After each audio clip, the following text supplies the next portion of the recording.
Pour la pose de 0 trait plus 300 sur 100 cm sur chape neuve, se doter des instruments suivants.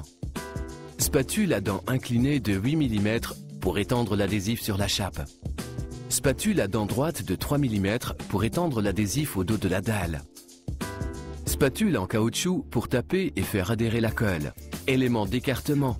La dimension conseillée dans ce cas est de 2 mm.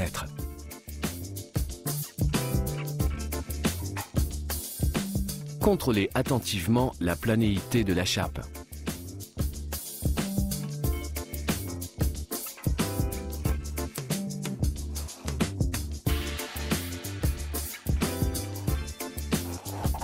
Étendre la première couche d'adhésif à l'aide de la spatule à dents inclinées par d'amples mouvements semi-circulaires.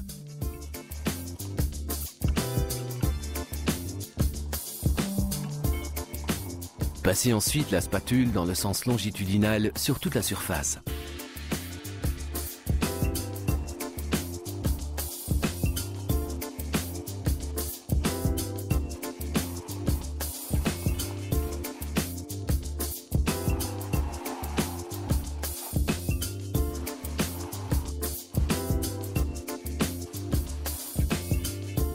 Pour une adhérence parfaite de 0 trait plus, étendre également une couche d'adhésif sur la dalle à l'aide d'une spatule à dents droite pour obtenir des rayures verticales.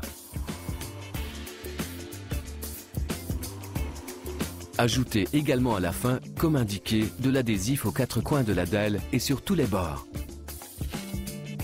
Cette opération permet d'éviter l'éventuelle présence de vide sous la dalle pouvant compromettre la résistance mécanique du sol. Dans ce cas, afin de garantir une adhérence optimale de la dalle, le sens d'application de l'adhésif sur la chape après la pose de la dalle doit être absolument perpendiculaire à l'application de l'adhésif au dos de la dalle.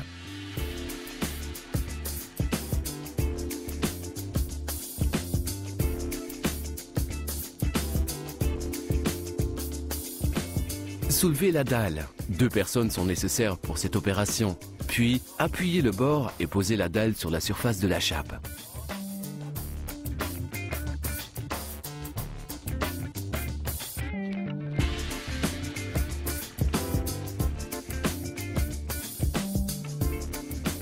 À l'aide de ventouses, déplacez la dalle et insérez les éléments d'écartement pour déterminer la dimension du joint. À noter que pour cette application, nous vous conseillons un joint d'au moins 2 mm. Tapez sur la surface de la dalle à l'aide de la spatule en caoutchouc. Cette opération permet d'éliminer l'air présent entre les 2 couches d'adhésif et d'améliorer considérablement l'adhérence de la dalle. Il est recommandé de ne pas marcher sur le sol durant et après la pose tant que l'adhésif n'est pas complètement sec. En raison des dimensions exceptionnelles de la dalle et de l'épaisseur réduite, il est conseillé d'attendre au moins 48 heures avant de marcher sur le sol et au moins 15 jours avant de l'utiliser.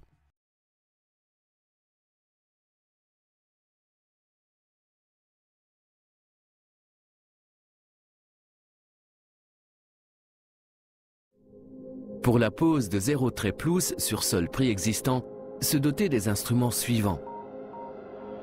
Spatule à dents inclinées de 6 mm. Spatule à dents droites de 3 mm. Spatule en caoutchouc pour taper et faire adhérer la colle. Élément d'écartement. La dimension conseillée est d'au moins 2 mm.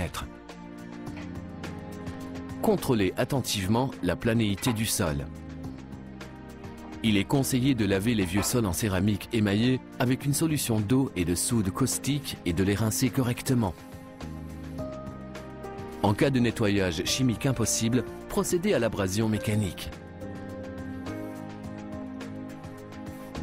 Étendre la première couche d'adhésif à l'aide de la spatule à dents inclinées par d'amples mouvements semi-circulaires. Passez ensuite la spatule dans le sens longitudinal sur toute la surface.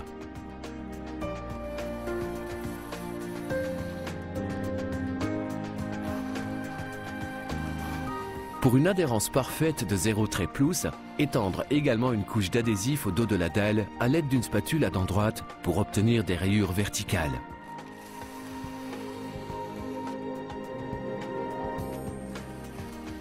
Ajoutez également à la fin, comme indiqué, de l'adhésif aux 4 coins de la dalle et sur tous les bords.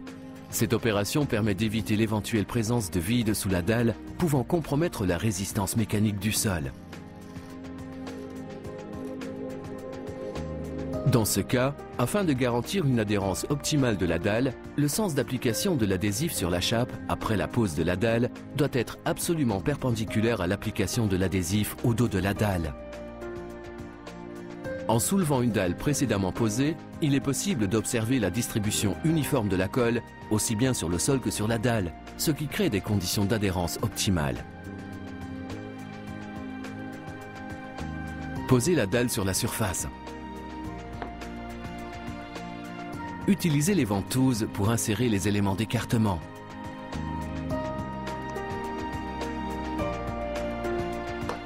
Tapez sur la surface de la dalle à l'aide de la spatule en caoutchouc. Il est recommandé de ne pas marcher sur le sol durant et après la pose tant que l'adhésif n'est pas complètement sec. Il est généralement possible de marcher sur le sol 24 heures après la fin de la pose. Pour l'utilisation du sol, par contre, il est important de respecter les temps indiqués par le fournisseur de l'adhésif.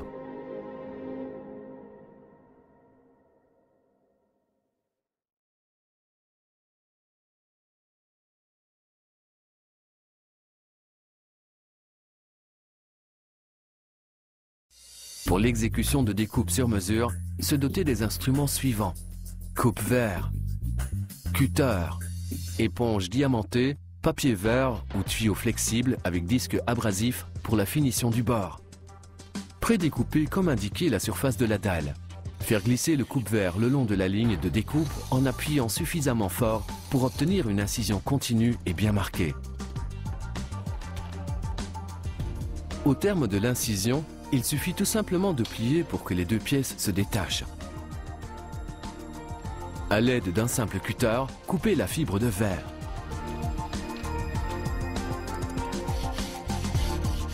Finir le bord de la dalle à l'aide de l'éponge diamantée, du papier vert ou du disque abrasif.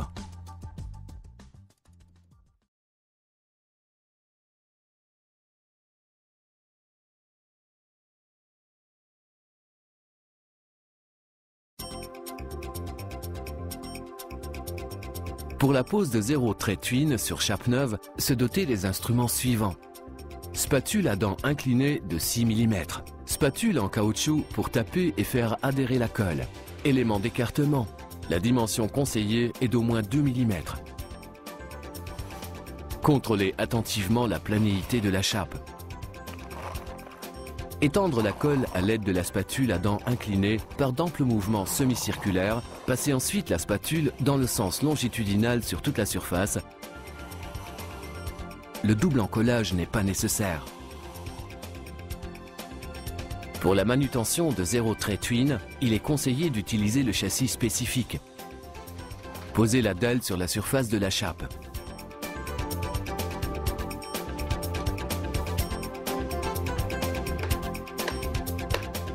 Tapez sur la surface de la dalle à l'aide de la spatule en caoutchouc. Cette opération permet d'éliminer d'éventuels vides et de faire adhérer parfaitement la dalle à la chape. Il est recommandé de ne pas marcher sur le sol durant et après la pose tant que l'adhésif n'est pas complètement sec. Il est généralement possible de marcher sur le sol 24 heures après la fin de la pose. Pour l'utilisation du sol, par contre, il est important de respecter les temps indiqués par le fournisseur de l'adhésif.